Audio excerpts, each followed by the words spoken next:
The future looks like a lot of punishment for a lot of wickedness. Ever since World War II, people have just been getting wickeder and wickeder and wickeder. And it's like another vision I had. I was sitting on a park bench talking to Jesus, and I asked him, what does the future look like, Jesus? And he said, economic collapse, famine, rioting, apostasy, and World War III. And I was kind of stunned. I was thinking, oh, that's not the kind of future I want on earth. It's like we want a good world to feel good, and we get an evil world, and we got to get our good feelings from a good relationship with a good God or something instead of this wicked world.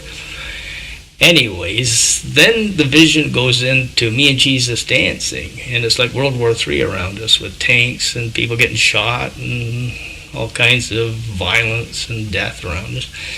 And Jesus looks at me when I'm dancing with him and says, don't let it bother you. I control this. So we have to understand that God's in full control of whatever's going on.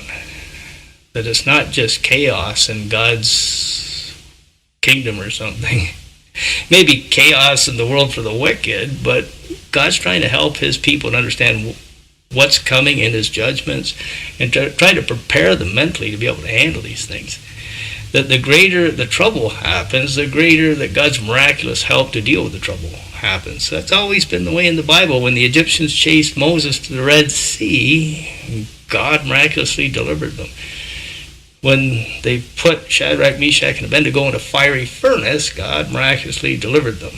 When people were starving in famine, like Elijah and a widow, God miraculously provided for them. There's nothing too difficult for God to do. He could feed 5,000 people with a few fishes and loaves. He'd give you a silver coin out of a fish's mouth.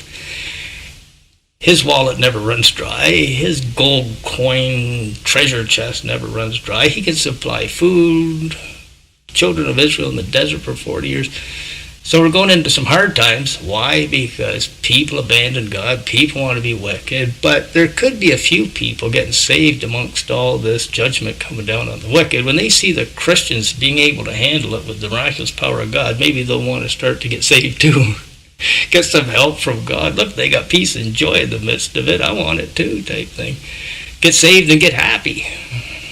And that's our happiness. Get close to God for happiness. Not living in a good world to feel happy. Having a good relationship with a good God in a wicked world, being punished by God to feel happy. So you can be like a happy Noah dancing on the ark while God punishes the wicked people around you. So we don't have to have this fear of what's happening. The economy has collapsed. There's rioting in the streets. People are going crazy. It's like God's taking his hand of protection off the people and letting the demon enemies attack them.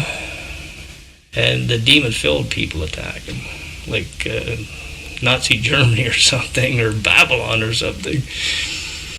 But we don't have to let it bother us. We got this awesome relationship with God. He loves us so much, he gave his son for us. He loves us so much, he died on the cross for us. There's nothing too difficult for him to do for us. I had another vision where me and Jesus were in a boat, and I looked over at the coastline. It was kind of dark, and I seen a bunch of fire. And I looked over and I thought, is that a forest fire over there? And it looked like a city on fire when I looked closely at it, like a bomb hit it or something. And Jesus turned to me in the boat and he said, pointed his finger at me, he said, you're safe with me, Rod. So that's just you just have to have that peace. You're with Jesus. It doesn't matter if the world blows up in a ball of flames. You can be forever together with him. We have to have this faith in God that he's real. He's in full control. He greatly loves us, died on the cross for us, gave his son for us. Perfect father, perfect husband. He's got all the money and food and the miraculous power we need. But it doesn't mean he's going to make the world like a heaven-type experience for us. Could be lots of suffering, seeing a lot of sickness, poverty, and death when he's judging the wicked. But you can stand like Shadrach in a fiery furnace and handle it all.